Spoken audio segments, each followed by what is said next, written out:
Hi, welcome to this video today, which is all about key lessons for Forex trading success. Now, in terms of today's video, I'm going to look at getting the right psychology and focusing on what really matters in terms of achieving Forex trading success. Many traders focus on aspects of trading that simply are not important and they lose. The concept I want to discuss today is obliquity, seeing the Forex markets obliquely. Now, if you don't know what obliquity is, I'll explain it in a moment because it will help you become a confident trader and a disciplined trader. Now, in terms of the concept itself, I want to explain it in relation to an employee of mine from many years ago when I used to be involved in Forex broking. A model employee, and he became a very good trader, and after leaving us had a very successful career in finance despite his background. Now, when I say despite his background, I mean the background he came from. You probably think, that's very unusual for him to become a good trader. It's why he became a good trader. Now, the reason I took him on was I'd spent about 6 months at the institution where he had been. Now, if I was to look back over my life, a place I disliked the most was undoubtedly this place. It was very violent, a horrible institution. I'm just going to give you a quick introduction to the place and also the concepts that we are going to discuss. And I'll be back in about 30 seconds. And then peacocks, oh, if I could get outside, I'd strangle them fucking peacocks. They moan till the early hours of the morning. They wake me up at 5 o'clock every morning, moaning. Drives me to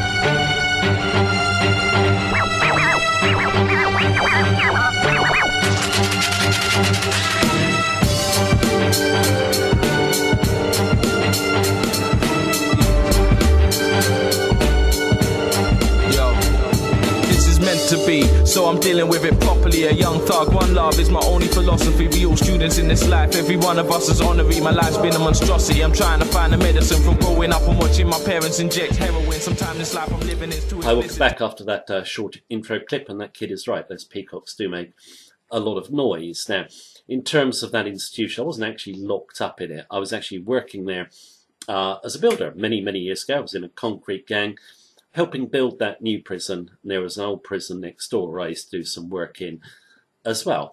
The new prison, it was supposed to be a design to make kids less stressed out and less prone to violence. I remember when we were there building it, just saying this place is designed to encourage violence. It was dark, oppressive, isolation cells for kids, all that sort of stuff. Me and my friends, we got that prediction right.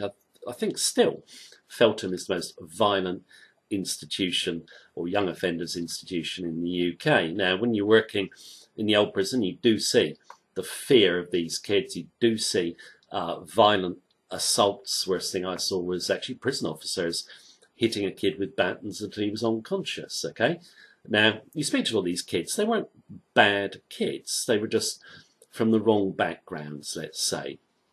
Now, from my perspective, yeah, I think I would definitely vote that place as the worst place that I've been, actually. And I wasn't even inside of it, okay, in terms of locked up. Now, in terms of many years later, I did a seminar for our company. And yeah, a lot of people came. It's all about the basics of Forex trading. And there was one young guy, and he was really enthusiastic. He asked questions throughout the seminar. Perfect guy to have in a seminar. They may not have been the most intelligent questions, let's say, but he was very enthusiastic, chatting to him, yeah, after the seminar, and came up about where he'd been. He'd been in Feltham and a few other young offenders institutions as well. We actually, me and my co-director, decided to take him on at the time.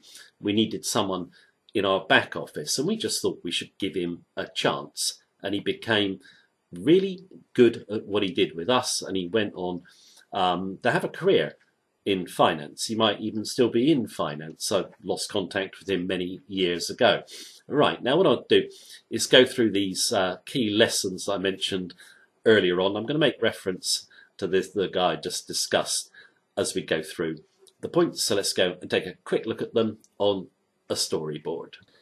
All right, let's have a look at some key points in terms of achieving Forex trading success. Point number one, Wells Wilder, one of the great technicians of all time, or technical analyst, said in his book The Adam Theory, for FX trading is so simple, it actually causes traders to lose. It's the simplicity of it that makes them fail. It sounds paradoxical to think about how the majority of traders trade the markets, the attitude they've got.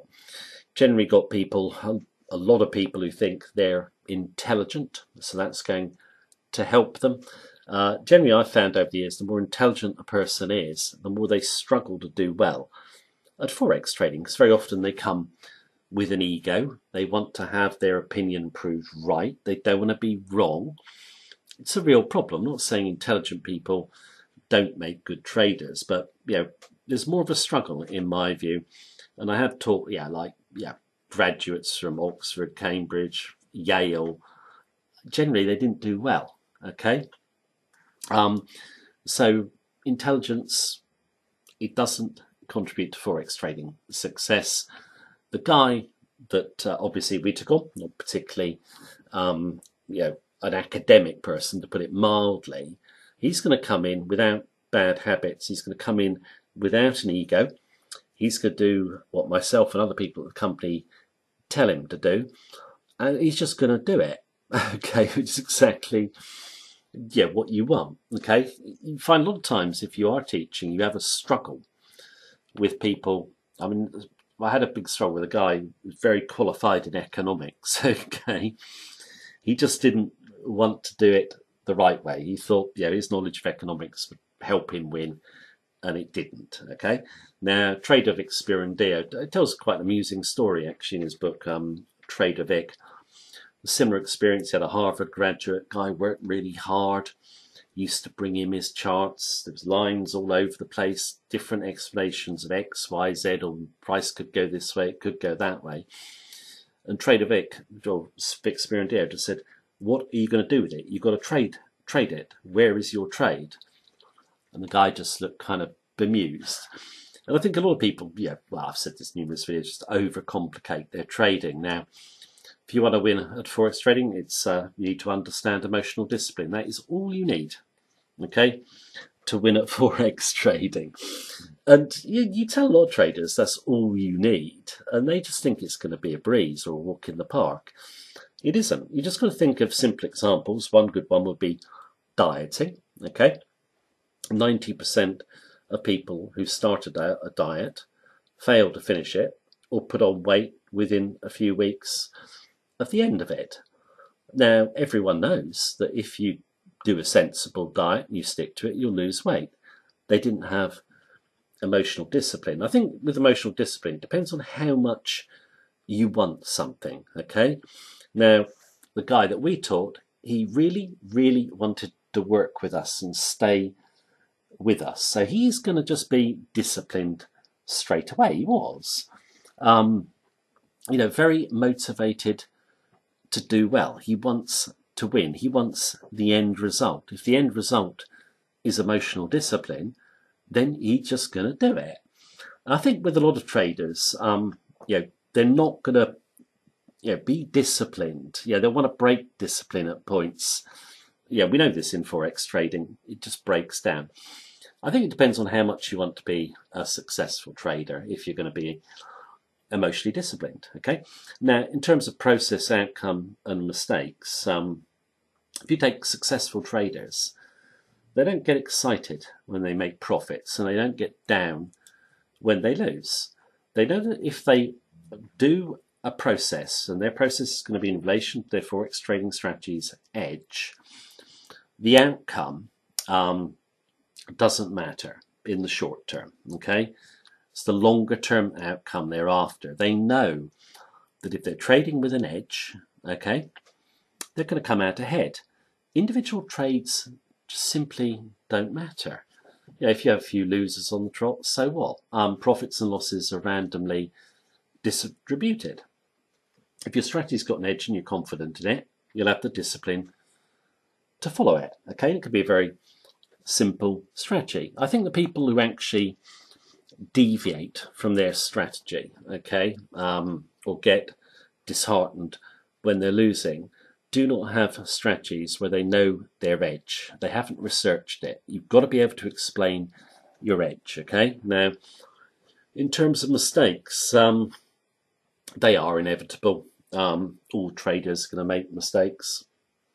The real key is not to continue making the same mistake. Again, with the guy that we taught, he's so motivated to be with us and do well, he'll correct every single mistake. And he made a good few, but he didn't make the same mistake twice as far as I can recall. Obliquity. I read a fantastic book recently. It's by John Kay. He's actually an economist. He was saying the way that we achieve is oblique. Okay, we don't necessarily achieve things directly. You'll have to read the whole book to get the whole concept of that. But I'm just going to give you some examples here. And he talks about, happiness, and satisfaction. All right, it doesn't come without pain. Okay, let's just take, if you were to ask most parents what's their proudest achievement, most of them are going to say, well, the thing that made them most happy is parenting, bringing up a child. Now that might sound kind of odd if you think what you have to do as a parent, screaming kids, changing nappies, problems at school. As a parent, you're going to have to go through that, but you want to go through it for the satisfaction of the end result. And people achieve end results in different ways, and they have different motivations. One group of people that I've had quite a lot of over the years who've come to me for teaching and generally done quite well are bodybuilders, particularly from Canada for some reason. They're always great to teach. Why? Because bodybuilding takes incredible discipline. You have to go through the pain barrier. You're going for the end result. You can't do it quickly. You have to get there in steady steps. For some reason, I've always found anyone who's bodybuilding or really into sport has tended to be a great person to teach. Now, in terms of Forex trading, you can look at what the end results can bring you and just look at it like maybe a parent or a bodybuilder. You're just going to have to go through a process of, for want of a better word, a bit of struggle. And then what are you going to get? You're going to get the end result that's going to make you satisfied, proud, happy, whatever you want to call it. And I quite liked, there's a whole chapter about that in the book. Really good. He also makes the point that successful traders don't pursue money. Money just comes as an end result, okay, of something they really enjoy doing. And if you think about it, this is very true. I think the trader who comes in and focuses on money is always going to lose. If that's your overriding consideration for trading Forex, you're going to lose. If you look at successful traders, let's take Warren Buffett, okay? He doesn't look like the type of guy who doesn't enjoy what he does. He loves it, doesn't he? If you think about a lot of great traders, let's take Paul Tudor Jones, still trading today after 30 years. He's got enough money to give up and have a quiet life, but he actually said in an interview, this was about 20 or 30 years ago, I will never do anything else. It's my passion. It's not about the money. You could take various other examples. Bill Gates, Steve Jobs. When you hear them talk, it's their love of what they do. Okay, it's not the money at the end. Okay, and I think too many traders come in and they're obsessed with money, and they don't enjoy what they do. For me, I love doing Forex trading. I'm not so much a technical analyst, as everyone knows, or I do technical analysis, but my real pleasure is going through the news and going against the majority and being right. Now, obviously, I get it wrong along the way quite a bit, but it's just real satisfaction for me. So I think you've got to decide if trading is for you, okay? The path to success is oblique. he gives numerous examples of this. You can't just approach a problem head on. In Forex trading, it's probably a little bit more simple in terms of some of the other explanations he gives, but you can't just come into Forex, have like a strategy, a technical strategy or numbers, and then expect to just win. There's many different parts of the equation to Forex trading success. To give you an example, for which is, I think is a good example, is Ray Dalio. He is top hedge fund manager in the world. What does he credit his success to? Meditation. Okay. So he's incorporated deep meditation techniques to help him think clearly, and basically that helps him. Okay. Many other traders do the same.